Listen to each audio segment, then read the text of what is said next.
Omir kanalында жаңылыктар бүгүнкү берүүдө.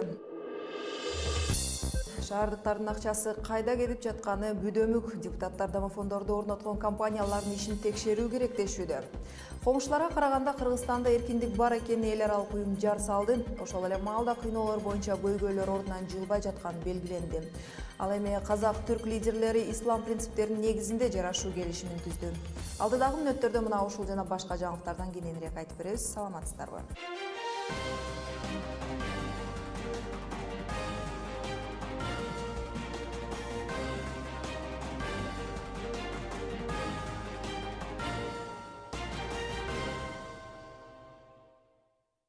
Кыргыз өкмөтү жаңы спикерди дайындоонун камын көрүүдө. Жогорку кеңештин төрагалыгына болгон күрөшкө негизги талапкерлер Кыргызстан фракциясынын лидери Канат Исаев менен Өнүгүү прогресстен Бакыт Төрөбаев болууда. Эске салсам, спикер Асылбек Жээнбеков спикерликтен кеткен. Ал жумуштан кетүүсүн өкмөт башчылыкка бир тууган агасы Сооронбай Жээнбековдун келишими менен түшүндүргөн. Спикер болот дегендердин бири Бакыт Төрөбаев 2010-жылы Республика партиясынан парламенттин 5-чакырылышына депутат болуп келген. Кийин Өнүгүү партиясынын түптөп аталган партия 6-чакырылышта мандатка ээ болгон.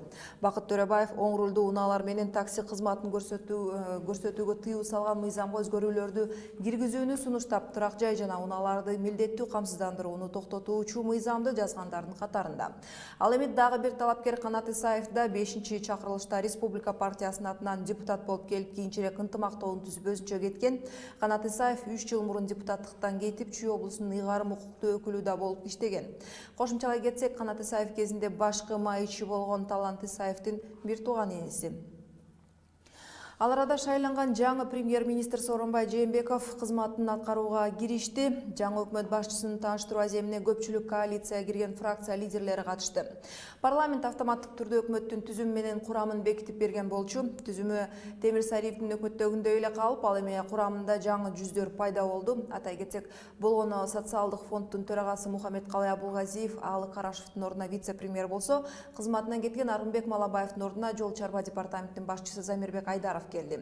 Бир добуштан колдоо таап, өкмөт башчы болгон Жээнбековду орусиялык кесиптеши Дмитрий Медведев да куттуктаган айтылууда. Орусия премьери жиберген катында ийгилик каалап, өнөктөштүк мамиле байланыштырып турарын белгилеген. Башка жаңылыктардан, жогорку кеңештин депутаттары көп кабаттуу үйлөрдө орнотулган домофондорду орноткон компанияларды текшерүүнү сунушташууда. Республика Ата журт фракциясынан депутат Мирлан Жээнчороевдун айтымында, анын иштеп жатышына жашоочулардан акча чогултуу туура эмес. Ушундан улам компаниялардын ишмердүүлүгүн текшерүүнү экономикалык кылмыштарды иликтеген орган колго алыш керек дейт. Казак лидери Нурсултан Назарбаев түрк кесиптеши Реджеп Эрдоан менен Стамбулда жолукту. Адегенде Казакстан президенти жаз айынан бери бир нече жолу жана жакында эле Анкарада болгон террордук чабуулдарды айыптап, түрк элине көңүл айтты. Маалыматтар боюнча, президент 20дан ашык түрк компанияларынын башчылары менен бизнес жаатында да баарлашкан. Өз кезегинде Эрдоан эки тараптуу кызматташуунун дагы арттыруу керектигин белгилеген. Эки лидер тең мамлекеттер ортосундагы достукту бекемдөө үчүн ислам дүйнөсүнүн биримдикке келүүсүнө чакырышты. Ошондой эле Назарбаев менен Эрдоан ислам принциптеринин негизинде жарашуу декларациясын кабыл алышты. Мындан сырткары орус-түрк алакасын солуңдаткан Су-24 учагынын кырсыкка учурашы туурасында маселе көтөрүлдү. Казак лидери эки мамлекеттин бир топ жылдан берки мамилесинин начарлашына кабатыр экенин билдирип, окуянын чоо жайын иликтөө үчүн комиссия түзүүнү сунуштады. Эми сөздү Союздун курамындагы мамлекеттерге карата эл аралык уюмдун берген баасына бурсак, жыл сайын корутунду чыгарган баяндамасында Freedom House эл аралык уюму Кыргызстан Борбор Азиядагы өлкөлөр ичинде эң эркин өлкө экенин жар салды. Бирок баяндамада Кыргызстан жарым-жартылай авторитардык мамлекет экенин белгиленет. Казакстан, Тажикстан, Азербайджан, Беларусь жана Орусия авторитардык өлкө категориясында калышты.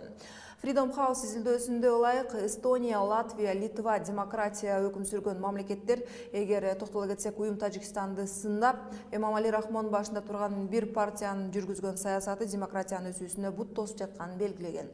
Ал эми дагы бир коңшубуз болгон Өзбекстан 2010-жылдан бери эч өзгөрүүсүз келе жатканы айтылат. Такта айтканда, өлкөнүн экономикасы мигранттардын акчасына көз каранды болуп жатканын, Ислам Каримовдун кызынын жана анын жакындарынын камалышы үй бүлөлүк башкаруу бийликке умтулуун агийнелейт деп жазылат баяндамада.